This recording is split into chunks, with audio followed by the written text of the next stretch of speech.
Hace tiempo que oímos desde grupos conservadores que los transexuales solo expresan un capricho por no adecuarse a su sexo de nacimiento. El argumento que suelen usar es que es como si uno dijera de pronto me siento un alce, otro animal, o como si yo dijera de pronto me siento un niño cuando tengo 60 años y soy mujer. Ben Shapiro dice eso especialmente en un video donde discute con una estudiante universitaria. Sin embargo, la disforia de género, que es el malestar intenso que sienten las personas que no se identifican con su sexo de nacimiento, parece ocurrir por factores genéticos, epigenéticos y hormonales durante el embarazo que afectan a ciertas estructuras del cerebro y la modifican en un sentido contrario al del sexo genital. Pueden encontrar la bibliografía en la que me baso aquí abajo en los comentarios. La disforia de género, que es el malestar intenso que se siente por no adecuarse al sexo de nacimiento, se enfrenta con tratamientos hormonales, con cirugía y también con tratamientos psicológicos y mejora sustantivamente la situación de una persona. Shapiro niega que el tratamiento hormonal disminuya la posibilidad de suicidio en las personas que tienen disforia de género, pero esto es falso, hay evidencia en contra de lo que dice Shapiro. Tampoco es cierto que los trans en promedio mueran a los 30 años como circula por ahí.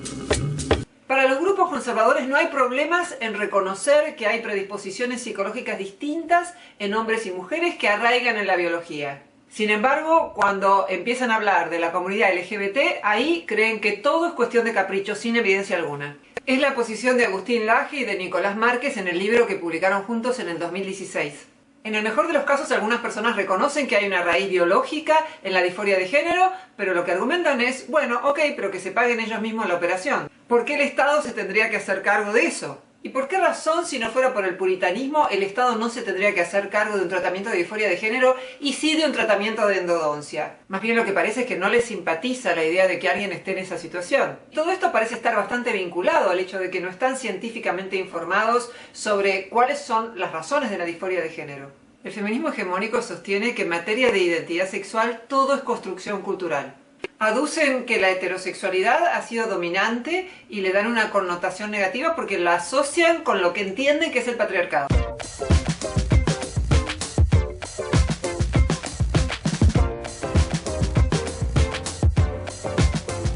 Un significado usual de sexo biológico es la división de muchas especies en dos sexos, machos y hembras, definidos por el tipo de gametos que generan para reproducirse. Gametos son las células sexuales, los espermatozoides o el óvulo.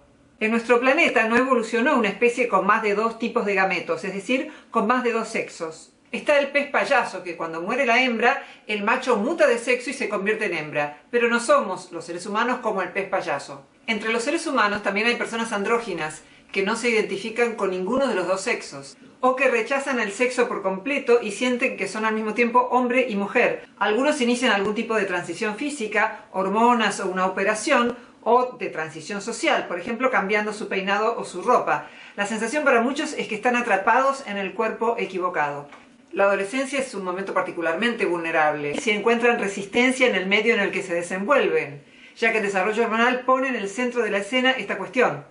El psicólogo David Schmidt dice que en materia científica recién en los últimos años se avanzó en esta materia. Incluyen distintos tipos de trastornos del desarrollo sexual, por ejemplo, hiperplasia suprarrenal congénita, síndrome de Klinefelter, síndrome de Swyer y deficiencia de 5-alfa reductasa. En esta última condición, una persona con cromosomas X e Y tiene un cuerpo que parece de mujer hasta alcanzar la pubertad. Luego el cuerpo adquiere una apariencia masculina. En distintos estudios realizados en situaciones de deficiencia de 5-alfa reductasa, se observó que si bien los padres crían a estos niños como niñas, cuando alcanzan la pubertad, casi todos se identifican con un varón y desarrollan orientaciones sexuales ginefílicas, que son las que implican una atracción sexual por las mujeres. Hay dos estudios que tratan de observar si los niños siguen siendo trans en la vida adulta. La mayor parte no siguen siendo trans, pero esa pequeña minoría merece toda nuestra atención. Se considera que hasta el 1,7% de todas las personas tienen una condición intersexual. De modo que no están en lo cierto quienes dicen que solo hay dos identidades sexuales, hombre o mujer. Hay algo que es completamente cierto y es que la mayoría de los hombres se sienten atraídos sexualmente por mujeres y la mayor parte de las mujeres se sienten atraídas sexualmente por hombres, aunque hay más flexibilidad en cuanto a la orientación sexual en mujeres que en hombres, es decir, hay más mujeres bisexuales que hombres bisexuales. El psicólogo David Schmidt sugiere considerar a la sexualidad humana como un dial, no como interruptores masculino o femenino, por más que la mayor parte de las personas se identifiquen como hombres o como mujeres, sino por la complejidad que presenta el fenómeno, sobre todo por la irrigación en la séptima semana de embarazo de hormonas, que es lo que sexualiza el cerebro. Él sugiere hablar de diales. La diferenciación sexual ocurre en los 2 primeros meses de embarazo, mientras que la diferenciación sexual del cerebro comienza en la segunda mitad del embarazo. Esto implica que en el caso de ambigüedad sexual en el nacimiento, el grado de masculinización de los genitales puede no reflejar el grado de masculinización del cerebro. ¿Cuál es el atajo que toman muchas feministas? Considerar que el sexo refiere a lo biológico y el género a lo cultural. El problema es que el género también está relacionado con lo biológico, y con esto no estamos diciendo que solo influya la biología, sino que no son dos categorías que podamos separar completamente. Si definimos sexo biológico por los gametos, que son las células sexuales, espermatozoides y óvulos, solo hay dos sexos. Si definimos el sexo biológico por los genotipos, que es la estructura genética, si bien la mayoría en términos generales son XX, que son las mujeres, o XY, que son los hombres, hay variantes intersexuales que son minoritarias, pero que forman parte de la población.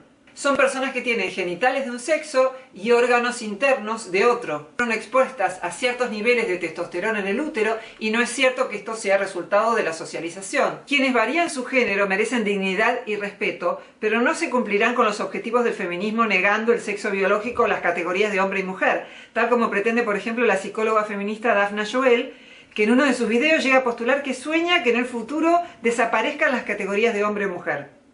La neurocientífica Debra Soh dice: si un hombre se maquilla y usa zapatos con taco, ¿eso significa que es una mujer? No necesariamente. Podría ser un hombre al que le gusta maquillarse de mujer y usar zapatos de taco. Del mismo modo que alguien se identifique como formando parte de un espectro de género, supone una base binaria, hombre-mujer. Que una persona sienta que es una mezcla de hombre y mujer no significa que sea neutral de género o de género no binario. Abolir toda distinción de sexo lleva implícita la afirmación de que el sexo es autolimitante. Pero en lugar de cuestionar estas ideas, la escuela decidió decirle a las niñas que ignoren que son mujeres. Después están las TERF, que son una minoría dentro del feminismo, que son feministas que no quieren que las transexuales ingresen al feminismo. ¿Por qué? Uno de los argumentos que utilizan es porque no han vivido la historia de opresión.